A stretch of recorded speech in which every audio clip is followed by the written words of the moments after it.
เรื่องตี32พ่อแม่พี่น้องที่ฮักเฮาได้มาเห็นทำของพระเจ้าหนังกันในวันนี้เฮาจะมาเห็นถึงเรื่องเศรษฐีกับลาสลัดมีคำถามว่าเงินคำนั้นจอยเฮาหือมีชีวิตยืนยาวใดก่อหลังจากเฮาตายแล้วเฮาสิไปที่ไหนไผเป็นผู้ที่กำหนดวันตายของเฮาเมื่อเฮาตายแล้ววิญญาณเฮานั้นสิไปที่ไหนก็ได้เมื่อเฮาตายไปแล้วนั้นเฮาหลิไปแต่งงานไหมมีลูกมีหล้านเหมือนในอยู่เมืองกุนเนี่ยก็เป็นคำถามที่เฮาใครฮู้พ่อแม่พี่น้องมีเศรษฐีกุนหนึ่งนุ่งเสื้อผ้าอย่างดีและกินตั้งกินดีกุวันและมีกุนขอทานกุนหนึ่งชื่อว่าลาสลัดตึงโตเขาก็มีกระตุ่มมีกระแพวันหนึ่งเขานอนอยู่ที่หน้าบ้านเศรษฐีและเขาขยักตั้งกินตีตกจากโต๊ะของเศรษฐีนั้นม้าก็ได้มาเล่แพ้ของลาสลัดอยู่มากุนขอทานจือลาสลัดกุนนี้ก็ตายและทูตสวรรค์ของพระเจ้าก็ได้นำวิญญาณของลาสลัดนี้ไปอยู่ที่เมืองสวรรค์กับอับราฮัมและอยู่มาเศรษฐีก็ได้ตายและได้ไปอยู่ในหม้อไฟนรกเป็นทุกข์ทรมานยิ่งนักเศรษฐีก็ได้แง้นต้องและหันอับราฮัมอยู่แต่ไกลและลาสลัดก็อยู่ที่เมืองสวรรค์และเศรษฐีก็ได้ฮ้องว่าอับราฮัมปอเจ้าขาขออินดูโตข่อยพองเลาะขอใจลาสลัดเอาปลายนิ้วตีจะมาจุ่มนำคือข่อยได้กินนำพองเลาะเพราะว่าโตข่อยนั้นตุกทรมานอยู่ในหมอนรกแต่อับราฮัมได้ตอบว่าลูกเอ้ยขอหือเจ้านั้นคิดว่าเมื่อเจ้ายังมีชีวิตอยู่เจ้านั้นได้ของดีสำหรับโตและลาสลัดนั้นได้ของบ่ดีแต่ลาสลัดเวลานี้ได้รับการดีแต่โตเจ้านั้นตุกทรมานระหว่างเจ้ากับเฮานั้นมีหลุมใหญ่ตั้งขวางอยู่แต่ถ้ากุนใดปรารถนาจะข้ามไปจากที่นี่ไปถึงเจ้าก้มใดแต่จะข้ามจากที่เจ้ามาหาที่เฮาก้มใดเศรษฐีนั้นก็ได้ว่าปอเจ้าขาถามเมื่ออันก็ขอหืบใจลาสลัดนั้นไปยังบ้านปอตุข่อยแดเพราะว่าตัวข่อยนั้นมีพี่น้องหากุ้นหือลาสลัดนี้ไปปิ้นพยานหือเขาเพื่อจำหือเขาตั้งหลายมาถึงความทุกข์ทรมานที่นี้แต่อับราฮัมก็ได้ตอบเขาว่าเขามีโมเสสและกุน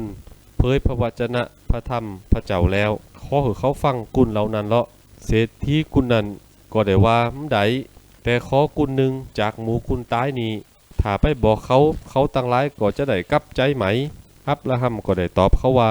ถ้าเขาเจอฟังโมเสสและกุนเผยพระวจนะพระเจ้าถึงแม้ว่ากุนหนึ่งจะปิ้นขึ้นมาจากความตายเขาก็ยังจะมาเจอพ่อแม่พี่น้องที่ฮักจากนำธรรมของพระเจ้าตอนนี้ก็เฮาได้เห็นหูว่าองค์พระเยซูนั้นหูหันกูสิงกูหยางพ่อแม่พี่น้องหูก็ว่าหลังจากความตายแล้วเฮาหรือไปที่ไหนไปสวรรค์หรือว่าไปหมอนรกสวรรค์และหมอนรกนั้นมีแต่ก่อบางกุนก็อูว่ามีไผเคยหันนรกหรือว่าสวรรค์และหมอนรกนั้นหูไวคือกุนนั้นทำความดีต่ออันถึงกุนเฮานั้นหูมหันแต่พระเยซูคริสต์นั้นหูกูสิงกูหยางเพราะว่าพระเยซูนั้นอยู่ตั้งแต่ก่อนสร้างโลกแล้วพระเยซูคริสต์นั้นหูเรื่องอดีตปัจจุบันและอนาคตไปหน้าพระเยซูคริสต์นั้นเป็นผู้ที่ได้สร้างตึงหมอนรกและเมืองสวรรค์และได้บอกถึงเรื่องเล่าสวรรค์และนรกของเฮาได้ฮู้พระเยซูคริสต์นั้นเคยจุและหลอกไผเฮาสามารถจะเจอและวางใจในพระเยซูใดพระเยซูคริสต์นั้นเป็นคุณต่างไปถึงเมืองสวรรค์ปิ้นสังลาสลัดถึงได้ไปอยู่เมืองสวรรค์ปิ้นสังเศรษฐีถึงได้ไปอยู่ในเมืองหมอนรกทั้งที่สองกุนนั้นก็ตายเหมือนกันแต่หลังจากตายไปแล้วตึงสองกุนถึงได้ไปอยู่กุลละตีปิ้นเหมือนอีกก็เพราะว่าเมื่อเขามีชีวิตอยู่นั้นเขาตึงสองเลิกในสิ่งที่เหมือนกันลาสลัดเจอในพระเยซูคริสต์เมื่อเขาตายทูตสวรรค์ก็ได้ป้าเขาไปอยู่ที่เมืองสวรรค์แต่เศรษฐีนั้นไม่ได้เจอในพระเยซูคริสต์เมื่อเขาตายเขาก็ได้ไปอยู่ในเมืองหมอนรกพี่น้องที่ฮักท่านทั้งหลายอยากจะไปอยู่สวรรค์เหมือนหนังอับราฮัมและลาสลัดก่อถ้าปิ้นเมื่ออันก็ขอเฮานั้นได้มาเจอในพระเยซูคริสต์พระเยซูคริสต์นั้นเป็นพระเจ้าตีตัดสินความเมื่อลาสลัดตายทูตสวรรค์ก็ได้รับลาสลัดไปอยู่เมืองสวรรค์ส่วนเศรษฐีนั้นเมื่อตายแล้วก็ได้ถูกนำไปอยู่ในเมืองหมอนรกพ่อแม่พี่น้องฮู้ก็ว่าไผเป็นกุนตีตัดสินความว่าจะได้ไปอยู่สวรรค์หรือนรกมีกุนหลายๆกุนเจอว่ากรรมเป็นสิ่งตีตัดสินไผจะได้ขึ้นสวรรค์ หรือหมอนรกนั้นก็อยู่ที่กรรมแท้จริงแล้วใจมันอันแท้จริงพระเยซูเป็นผู้ตัดสินการตัดสินของพระเยซูนั้นก็บ่ได้ตัดสินตีความทุกข์หรือว่าความร่ำรวยพระเยซูได้ตัดสินจากการที่เฮาเจอหรือว่าเจอพระเจ้าต่ออันองค์พระเยซูได้บอกไว้ว่ากุนที่เจอในพระเยซูคริสต์ก็จะได้ต้องถูกตัดสินความกุนที่เจอก็จะต้องถูกตัดสินลงโทษอยู่แล้วเพราะว่าเขานั้นเจอในพระเยซูที่เกิดจากพระเจ้าพ่อแม่พี่น้องถ้าเฮานั้นอยากถูกตัดสินความลงโทษลงไปในหมอนรกเมื่อเฮามีชีวิตอยู่นี้ข้อเฮานั้นกลับตัวกลับใจและมาเจอในพระเยซูคริสต์ใจว่าวันนี้เจอวันหน้าก็ว่ากันไหมวันหน้าก็กึดแทบไหมเกินพ่อแม่พี่น้องเมื่อเฮาตายจากโลกนี้ไปแล้วเฮาได้เจอเฮาก็หมดสิทธิ์เฮาลิอ่างเหมือนอันมันอีกก็บ่ได้พระเยซูเป็นผู้ที่สร้างเมืองหมอนรกและเมืองสวรรค์จากเรื่องนี้เฮาก็ได้หันสวรรค์และหมอนรกอย่างชัดเจนพี่น้องจำได้ก็ในสวนเอเดนนั้นมีกอไม้อยู่2กอตุ่นที่1นั้นเป็นตุ่นไม้แห่งชีวิตเมื่อกินแล้วจะตายก็จะมีชีวิตเป็นนิจพระเจ้าห้ามที่เฮาจะกินตุ่นไม้นี้อันนี้ก็แปลว่าพระเจ้านั้นใครเฮากินหน่วยของมันและมีชีวิตอยู่และมีตุ่นไม้แถมตุ่นหนึ่งเป็นตุ่นไม้ที่สำนึกว่าดีหรือว่าบ่ดีก็นี้พระเจ้าห้ามหือกินเพราะถ้ากินแล้วจะต้องตายพระเจ้าห้ามมันอีกก็เพราะว่าพระเจ้าอยากคือภัยตายในสวนเอเดนมีตุ่นไม้2กอนี้ในเรื่องนี้ก็มีตีอยู่2ตี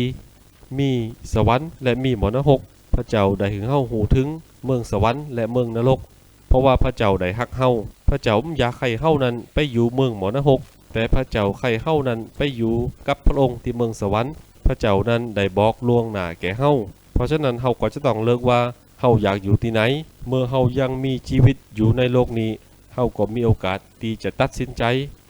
มนุษย์เฮานั้นเป็นกุลบาปและลิได้พบปะกับความตาย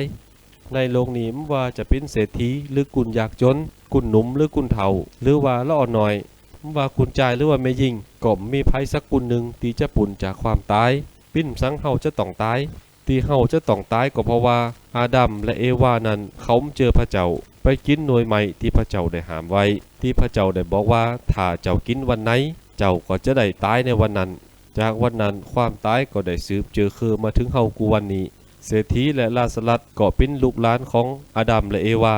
มีบาปกรรมติดโตมาและเขาก็ได้ตายเพราะบาปกรรมนั้นพี่น้องที่ฮักถึงแม้ร่างกายของเฮาจะต้องตายแต่ถ้าเฮาอยากมีชีวิตเป็นนิรันดร์อยากไปอยู่เมืองสวรรค์ในเวลาที่เฮามีชีวิตอยู่นี้เฮาก็จะต้องกลับโตกลับใจ